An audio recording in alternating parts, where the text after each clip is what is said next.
So thank you. Oh, good. We are in YouTube. Let's see. Okay. Yeah, and I'm sweating like a pig. Okay, guys.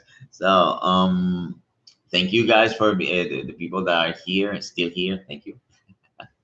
Let's see. Continuing with what I was explaining just before.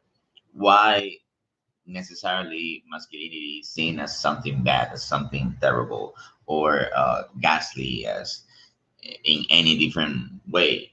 And of course, to address any problem, we normally use the Aristotelian method, which is, try to uh, go and divide it in different pieces, and maybe that way we could actually see or any possible solution to resolve this question, because obviously this is a question that concerns me, as I am apparently a man.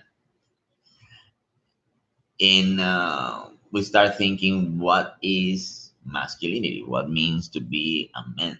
A man is someone that has obviously the masculine gender of being a man.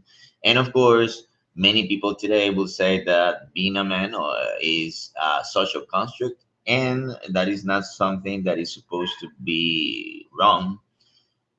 But then again, aren't all we humans social constructs?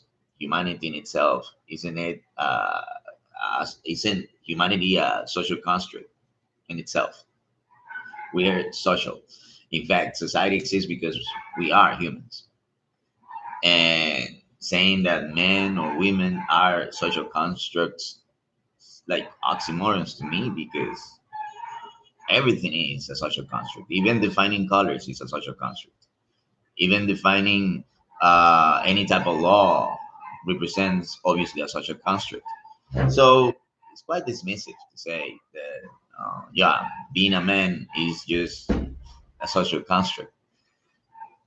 But still, it is normally seen by people like, yeah, men are the most responsible for most evil in the world. I remember seeing this crazy statistic once that I was laughing about it. This crazy statistic that once I saw, that says something like this. It was basically the argument in which it is justified, the existence of the concept of um, fe- uh, femicide. What is a femicide? Basically, is type of violence that leads to death from any man towards women. And the main argument was basically that every three women, there is one that receives or is victim of any type of violence, this type of violence that leads to femicide. I don't remember exactly where I saw this statistic, but I saw that the argument that is one of the main ones that is used to define the concept or the necessity of fighting against it, which is obviously a necessary cause. I'm not trying to underinterpret or misplace the right position that the movement to benefit, in this case, every oppressed place of our societies, are constantly working towards. Uh, Not trying to put down any type of emancipatory movement towards women, nothing like that. I'm just speaking about the argument that was made based on this statistic.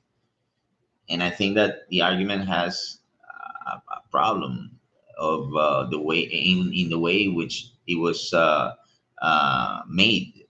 Because I mean, if you have to flip the same situation around, if you have to read the statistic that says how many men have been victim of violence from other men, I guess every man in the world have had at least once being victim of violence. I'm not laughing because I think it's right. All right. I'm laughing because it's sad. So I prefer not to cry.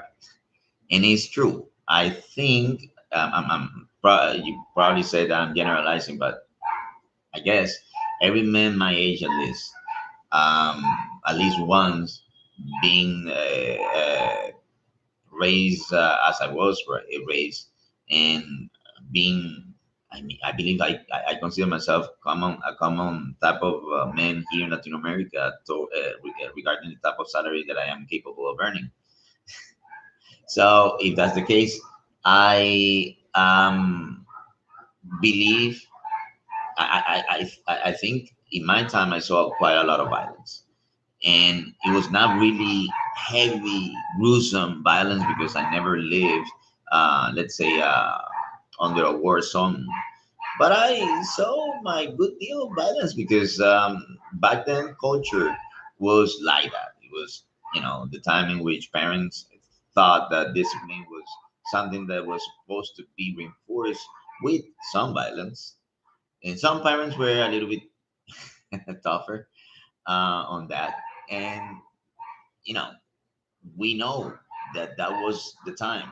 We don't hate our parents for that, but we saw, we lived this thing, and apart from that, we suffered the type of violence that every male that studied in any type of public or even private institution, as long as it is not, super rich, but the common ones, the ones that most people go to, every any educational institution, any men that are possibly my age, about 40, 40 over 40, even less than that, have known of any type of violence, have received at least one type of violence. I know that. I know that's a type of fact that is undeniable. I don't think that using that argument to say that there is such a thing as uh, okay, it's not femicide. In this case, will be male side. That's not justifiable. The word doesn't really point anything. It's terrible as an argument. It just makes me think that, in a way, men is the most horrible gender alive, since it's really, really awful towards women, but it's incredibly, magnificently awful towards itself, towards men. Yeah, it is easy, is very easy, I will say, to justify any type of violence towards men. I mean, you just have to watch, let's say, if you play in YouTube, uh, bloopers, sport bloopers, and mostly you will see men getting their faces, their asses beaten for some reason, and it will look fun. It will look funny. It will look funny, and I'm not proud to say that I have watched some of those videos and laugh. But then you have the ones in which you cringe, that are the ones in which women are the ones receiving these blows of reality. It's not so fun. It looks painful. And I'm not saying that I'm extremely, uh, let's say, a pacifist or a pleasing person towards women. I just simply say that, as I see women being involved in a type of accident in which they suffer wounds, heavy wounds, I just remember my grandma and my mom and any other woman that I care for, and I really don't like that type of things happening to them. My grandma, for instance, I remember she told us this story about how she had a miscarriage once, as she was pregnant with one of my uncles, an uncle that never got the chance to be born. She was pregnant with my uncle. She was in a bus. Um, and she was coming back home from the market. She had a box full of vegetables on the under the seat that was across where she was sitting, and I guess she was sitting near the exit door because obviously for the box, being pregnant and all that. And back in her time, it was not really strange that you see pregnant women doing all the sort of chores like those. Anyway, the bus seemed to have hit a bump, and that one propelled my grandma all the way towards the ceiling of bus, and then, you know, squashing my uncle. That was terrible. And thinking about this just makes me think that it's not cool when men see women receiving any type of violence. Now, is that something related to type of masculine toxicity from my side, like trying to protect or being overprotective of women? I probably believe that, yeah, maybe, but why is that bad? Why is that bad being concerned for people that we think we care for? And at the same time, why not caring so much for people like, our own? At least not in a way in which we see a man getting their face smashed because, you know, he was drunk and fell down. It's funny all the time. Why is that acceptable? Why is that so easily forgivable and laughable and not the opposite? I guess we're seeing too much into this idea of trying to villainize stuff, villainize ourselves, villainize our gender. Everything is a social construct, as we said before. Uh, we all agree upon the rules that we use to define our language. And if not, then we wouldn't be able to communicate. And of course, some people get offended by the way we communicate because they choose to. And some people are definitely offensive in the way they communicate. So, what can we do to really not fall onto these type of provocations, onto these situations that make us um, doubt about, the way some of the forms in which we identify ourselves. Again, speaking about me as a man, consider myself most of the time a person that is seen as a possible victimary. And I guess every man can do the same. I saw this joke uh, some time ago, and then I saw it today on Instagram. It was this guy that was describing how a girl, a lady, approached him when he was taking care of his cousin at a mall. Right, his little cousin was, I don't know, let's say a baby in a no, a baby, possibly 4 years old, etc. So someone approached him, and this lady, obviously mature enough, a lady, said, sorry, can I, get close to the little baby? And then she said something like, it was a cute baby. It was quite a looker. Save it for her when he grows up. She's gonna come back for him to marry him. Something like that. And of course, the joke was, and I'm sorry that I'm killing it for you. The joke was, what if we challenge every man here in this room and, do the same? Just go to one place, one mall, one school, and see a mom carrying a little daughter and say, hey, please, your daughter is beautiful.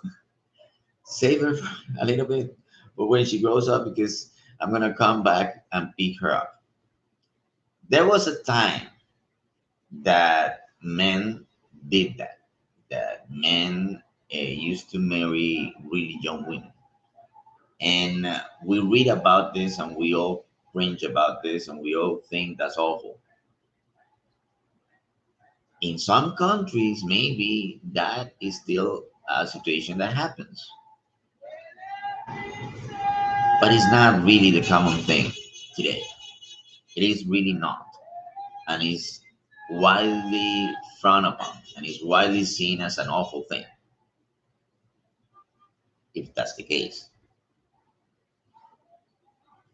we can definitely say that most men do not address women in such way as objectivized as um,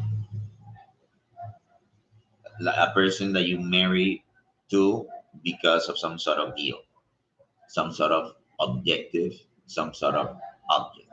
No, that's not really what happens. Today, you really cannot say that women do not have a level participation in every decision that is taken by society. Maybe statistics will try to prove that still power balance between the quantity of men that represent power on any organization are bigger or higher than the quantity of women. I don't know exactly how that works, statistically speaking, but I can speak for my own experience as a human being that has been working for more than 20 years. It's an even thing. It is an even thing in terms of there is a bunch of women work in the workforce. Some of them are working in the same level that you are. Many of them are your bosses. It is true that in some occasions you see more men leading than women, but you always see women even up in terms of the type of authority that they can display in any organization. So, at least in the Western world, I think it's pretty much the same thing. And such the case of women being in the same position in every case than men. However, there are certain things in which women are not treated equally as men are, and that is socially acceptable. In such was the case of the example that I did at the beginning about the type of let's say things that people can pass on, allow women to do and men not to. And I can give a really practical example. Me, in my day job, working in a school, I know for sure that the quantity, sorry, the likability, the propensity of sanctions that a male student will get in comparison to a female student is so high. And for pretty much doing the same type of things. Eh, some people argue the total opposite, but I've seen it in years working as a school teacher that for every possible infraction that a student can do, a male student is more likely to receive um, any type of sanction than a woman student, a female student. And I don't know why is that. It is a thing that it still happens.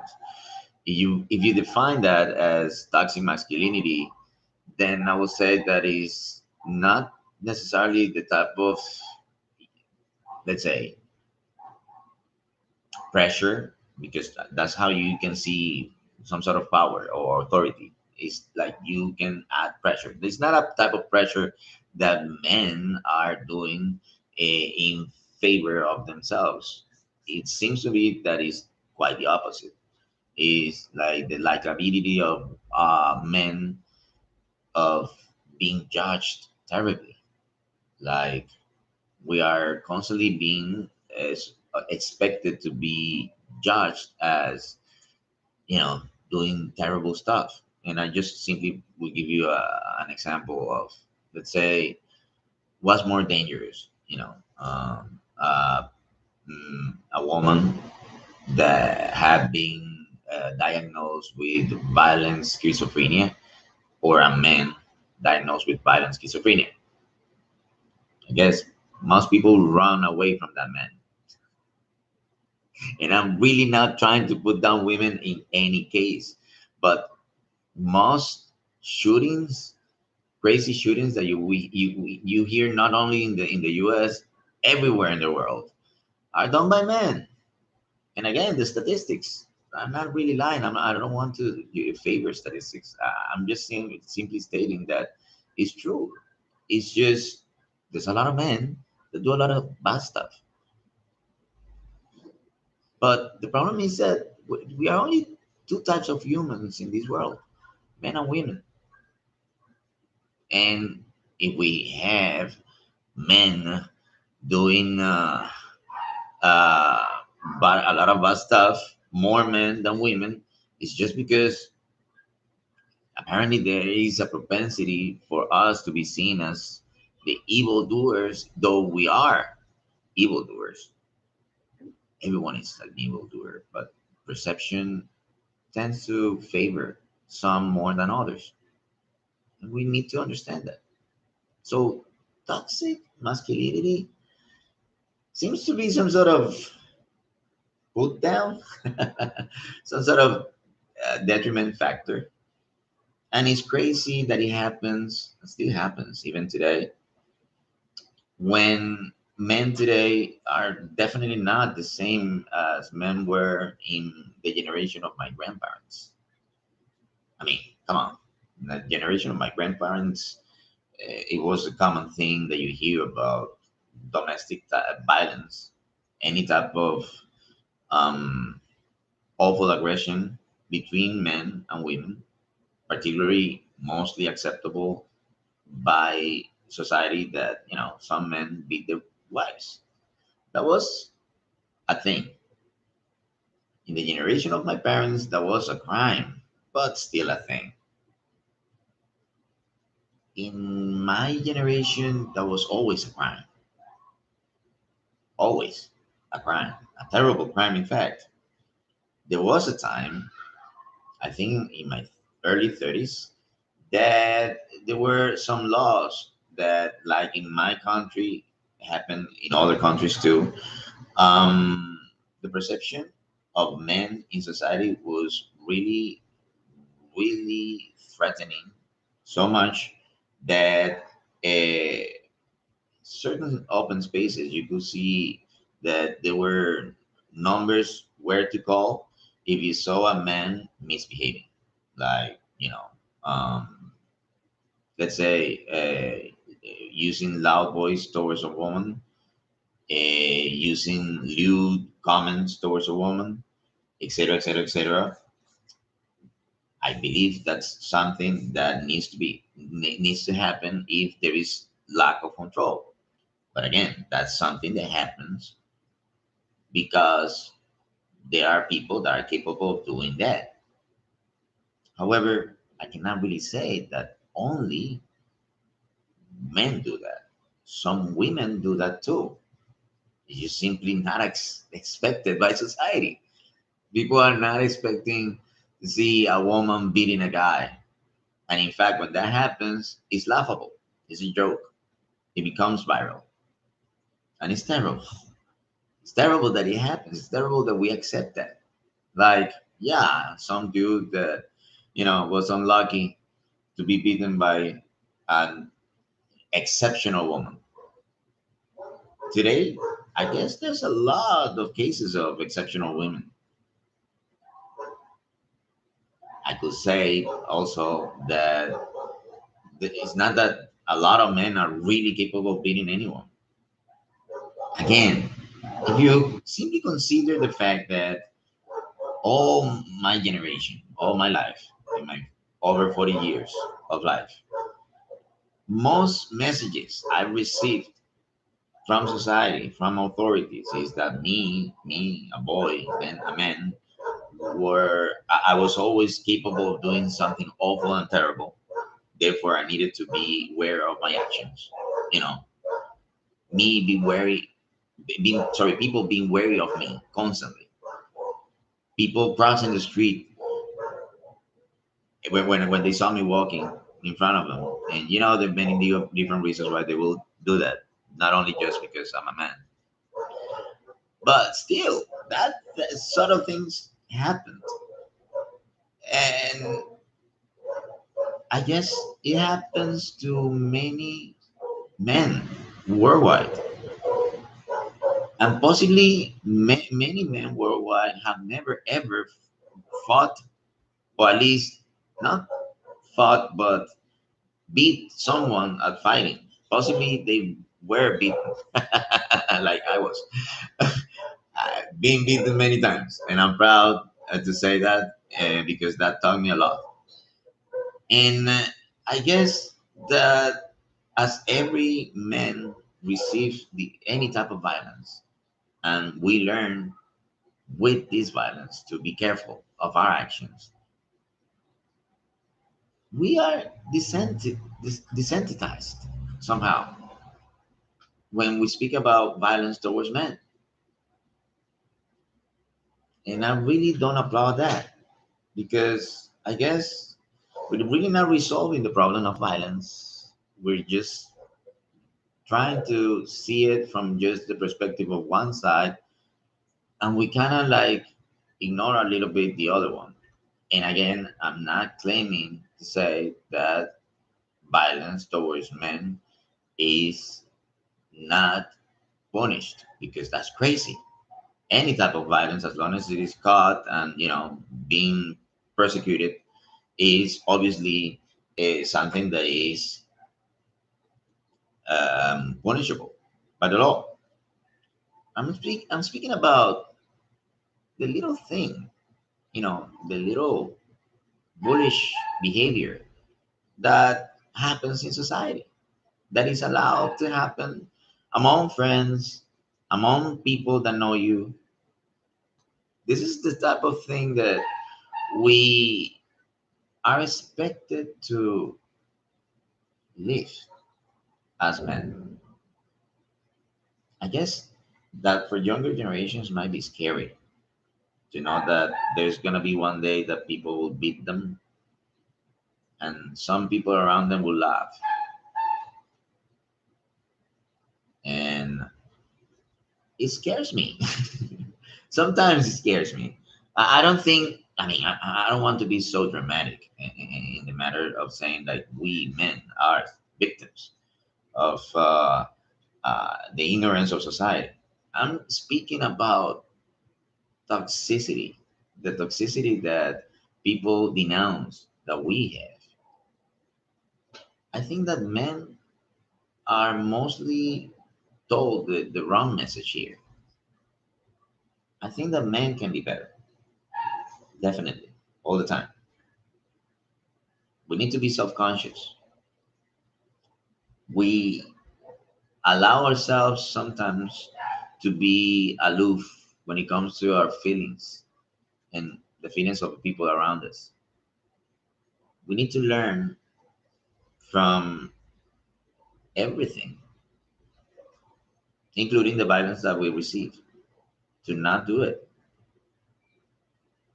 And then again, everyone should stop being violent towards everyone. Everyone is capable of clashing with others for some reason. It's not. It is impossible not to clash against other people because you not always have the same the good day. Every day is not a good day, people. There are days and days. What if the two that are clashing have had a wrong day? It's totally justifiable that two people get on the wrong side of bed and they clash on the same thing. Both wanted to pass by the same little corner, and tragic encounter that happens.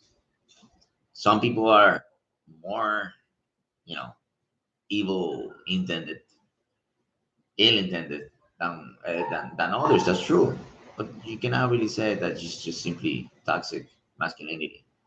It's just people. People need to stop the environment. That's it. So yeah, you can show your masculinity because you are whom you are. You are a man, and as a man, you're gonna behave as a man. But you need to be self-conscious of, your capacities as a man, and not get yourself in trouble. So that was the answer of a question that a student, really cool student of mine, asked in class, and I think it was actually a really good prompt for tonight's live. So, what do you think, guys? Any comment is welcome. Remember that we have the Speak Up Club here at Letheia. Right now, operating Wednesdays and Saturdays. Wednesdays, 7 p.m., 19 hours, Guayaquil, and 8 p.m., which is 20 hours, New York. So you guys can calculate and see. Contact us here through A-létheia, in Instagram or in YouTube. Yeah, I'm tired. YouTube. And thank you all, the people that were with us from the beginning to the end. Have a good night, people.